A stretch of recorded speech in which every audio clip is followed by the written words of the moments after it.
اعوذ باللہ من الشیطان الرجیم بسم اللہ الرحمن الرحیم رب اشرح لی صدری ویسر لی امری واحلل عقدۃ من لسانی یفقہوا قولی۔ السلام علیکم ورحمۃ اللہ وبرکاتہ۔ آج ہم سورہ آل عمران کا 10واں رکوع شروع کرتے ہیں۔ بسم اللہ الرحمن الرحیم۔ لن تنالوا البر حتی تنفقوا مما تحبون۔ تم نیکی کو نہیں پہنچ سکتے جب تک کہ اپنی وہ چیزیں خدا کی راہ میں خرچ نہ کرو جنہیں تم عزیز رکھتے ہو۔ اس سے مقصود یہودیوں کی اس غلط فہمی کو دور کرنا ہے جو وہ نیکی کے بارے میں رکھتے تھے۔ ان کے دماغوں میں نیکی کا بلند سے بلند تصور بس یہ تھا کہ جو صدیوں کی توارث سے تشرع کی جو ایک خاص ظاہری شکل ان کے ہاں بن گئی تھی، اس کا پورا چربہ آدمی اپنی زندگی میں اتار لے۔ توارث کا مطلب ہوتا ہے جو انہوں نے وراثت میں پائی تھیں، اور تشرع کا مطلب ہوتا ہے شریعت پر عمل کرنے کے لیے۔ تو جو انہیں وراثت میں شریعت پر عمل کرنے کی جو صورتحال ان کے سامنے تھی، اس کا وہ چاہتے تھے کہ چربہ آدمی اپنی زندگی میں اتار لے۔ اور ان کے علماء کی قانونی منہ شگافیوں سے جو ایک لمبا چوڑا فقہی نظام بن گیا تھا، اس کے مطابق رات دن زندگی کے چھوٹے چھوٹے معاملات کی ناپ تول کرتا رہے۔ اس تشرع کی اوپری سطح کے نیچے بالعموم یہودیوں کے بڑے بڑے دیندار لوگ تنگ دلی، حرص، بخل، حق پوشی اور حق فروشی کے عیوب چھپائے ہوئے تھے، اور رائے عام ان کو نیک نیت سمجھتی تھی۔ اس غلط فہمی کو دور کرنے کے لیے انہیں بتایا جا رہا ہے کہ نیک انسان ہونے کا مقام ان چیزوں سے بالا تر ہے جن کو تم نے مدار خیر و صلاح سمجھ رکھا ہے۔ نیکی کی اصل روح خدا کی محبت ہے، ایسی محبت کہ رضا الہی کے مقابلے میں دنیا کی کوئی چیز عزیز تر نہ ہو۔ جس چیز کی محبت بھی آدمی کے دل پر اتنی غالب آ جائے کہ وہ اس سے خدا کی محبت پر قربان نہ کر سکتا ہو، بس وہی بت ہے، اور جب تک اس بت کو آدمی توڑ نہ دے، نیکی کے دروازے اس پر بند ہیں۔ اس روح سے خالی ہونے کے بعد ظاہری تشرع کی حیثیت محض اس چمکدار روغن کی سی ہے جو گھن کھائی ہوئی لکڑی پر پھیر دیا گیا ہو۔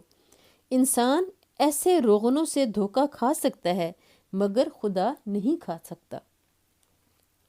وَمَا تُنْفِقُ مِنْ شَيْءٍ فَإِنَّ اللَّهَ بِهِ عَلِيمٌ۔ اور جو کچھ تم خرچ کرو گے اللہ اس سے بے خبر نہ ہوگا۔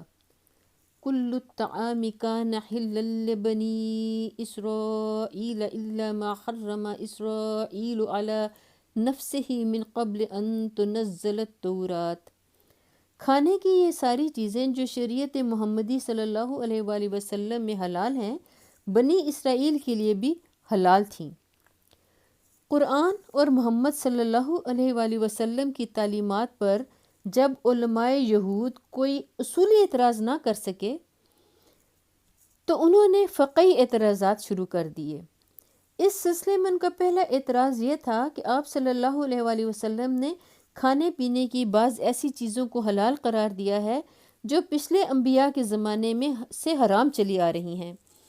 اسی اعتراض کا یہاں جواب دیا گیا ہے۔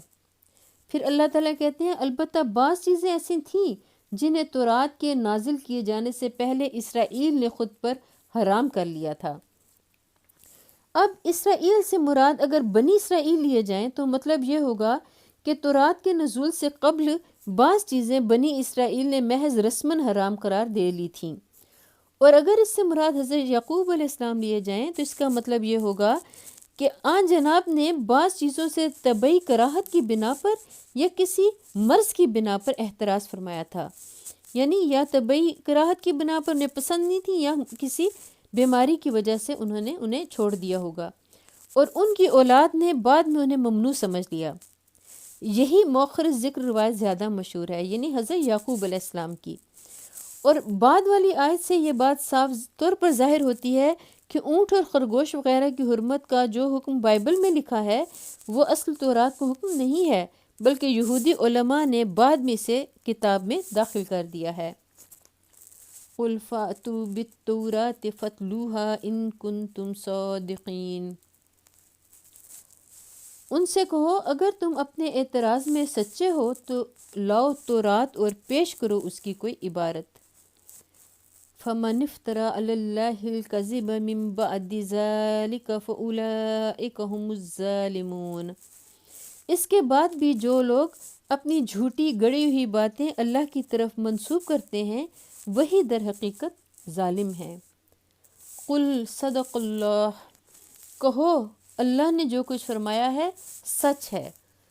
فاتبعوا ملت ابراہیم حنیفا وما کان من المشرکین، تم کو یکسو ہو کر ابراہیم علیہ السلام کے طریقے کی پیروی کرنی چاہیے، اور ابراہیم علیہ السلام شرک کرنے والوں میں سے نہ تھا۔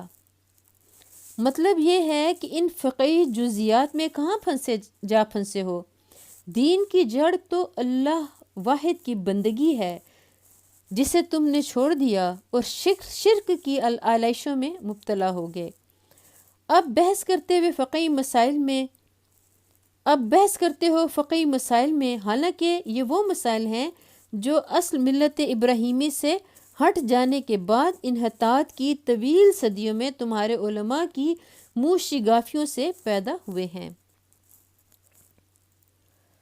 ان اول بیت وضع للناس للذی ببکۃ مبارکا وہدی للعالمین، بے شک سب سے پہلی عبادت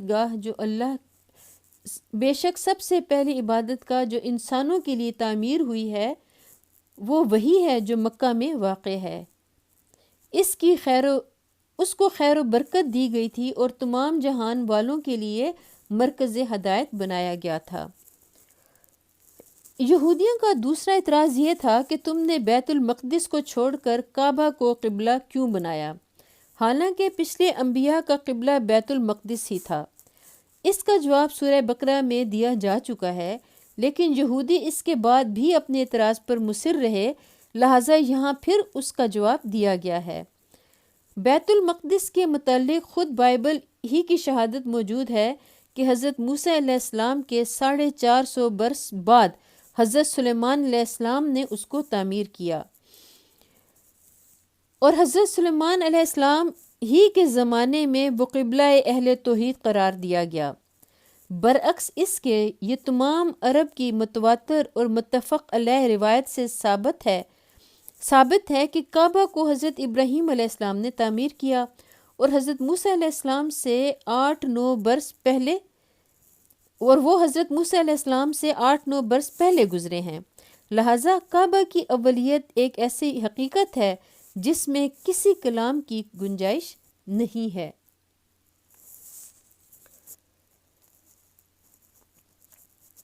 فیہ آیات بینات مقام ابراہیم، اس میں کھلی ہوئی نشانیاں ہیں، ابراہیم کے مقام عبادت ہے۔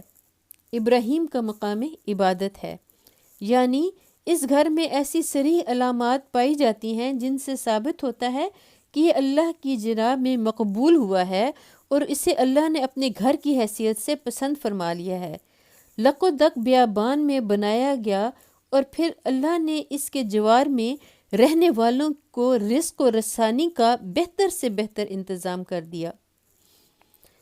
2500 برس تک جاہلیت کے سبب سے سارا ملک عرب انتہائی بدامنی کی حالت میں مبتلا رہا، مگر اس فساد بھری سرزمین میں کعبہ اور اطراف کعبہ ہی کا ایک خطہ ایسا تھا جس میں امن قائم رہا، بلکہ اسی کعبہ کی یہ برکت تھی کہ سال بھر میں 4 مہینے کے لیے پورے ملک کو اس کی بدولت امن میسر آ جاتا تھا۔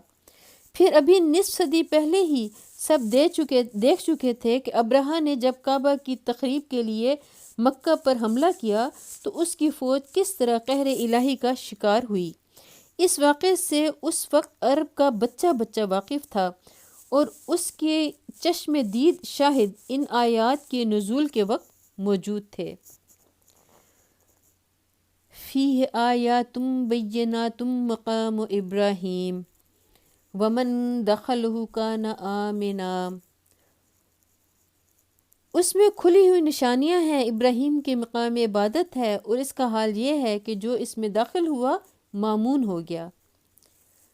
جاہلیت کے تاریک دور میں بھی اس گھر کا یہ احترام تھا کہ خون کے پیاسے دشمن ایک دوسرے کو وہاں دیکھتے تھے اور ایک دوسرے پر ہاتھ ڈالنے کی جرأت نہ ہوتی تھی۔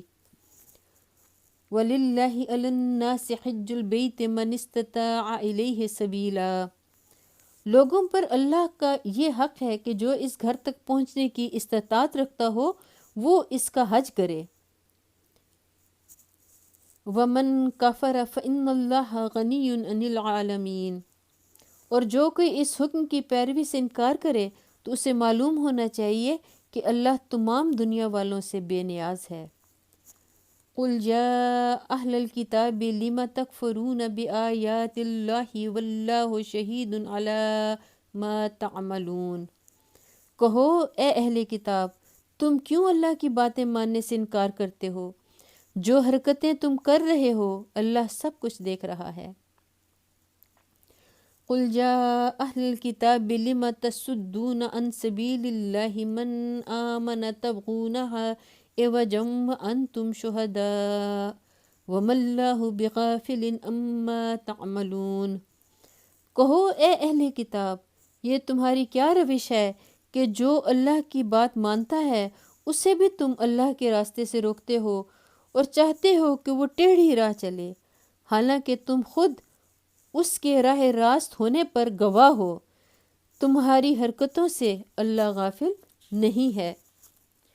یا ایہا الذین آمنوا ان تطیعوا فریقا من الذین اوتوا الکتاب یردوکم بعد ایمانکم کافرین، اے لوگو جو ایمان لائے ہو، اگر تم نے ان اہل کتاب میں سے ایک گروہ کی بات مانی تو یہ تمہیں ایمان سے پھر کفر کی طرف پھیر لے جائیں گے۔ وَكَيْفَ تَكْفُرُونَ وَأَنْتُمْ تُتْلَى عَلَيْكُمْ آيَاتُ اللَّهِ وَفِيكُمْ رَسُولُهُ وَمَنْ يَعْتَصِمْ بِاللَّهِ فَقَدْ هُدِيَ إِلَى صِرَاطٍ مُسْتَقِيمٍ، تمہارے لیے کفر کی طرف جانے کا اب کوئی موقع باقی ہے جب کہ تم کو اللہ کی آیات سنائی جا رہی ہیں اور تمہارے درمیان اس کا رسول موجود ہے صلی اللہ علیہ وآلہ وسلم۔ جو اللہ کا دامن مضبوطی کے ساتھ تھامے گا وہ ضرور راہ راست پالے گا۔ یہاں ہمارا 10واں رکوع مکمل ہوتا ہے۔ اللہ تعالی ہمیں جو ہم نے پڑھا، جو ہم نے سنا، اسے سمجھنے کی اور اس پر بہترین طریقے سے عمل کرنے کی توفیق عطا فرمائے۔ اللہ تعالی ہمارے گناہوں کو معاف فرمائے۔ وہ قرآن مجید پڑھتے ہوئے اگر مجھ سے کوئی غلطی ہو گئی ہو تو اللہ تعالی مجھے معاف فرمائے۔ وآخر دعوانا ان الحمد للہ رب العالمین۔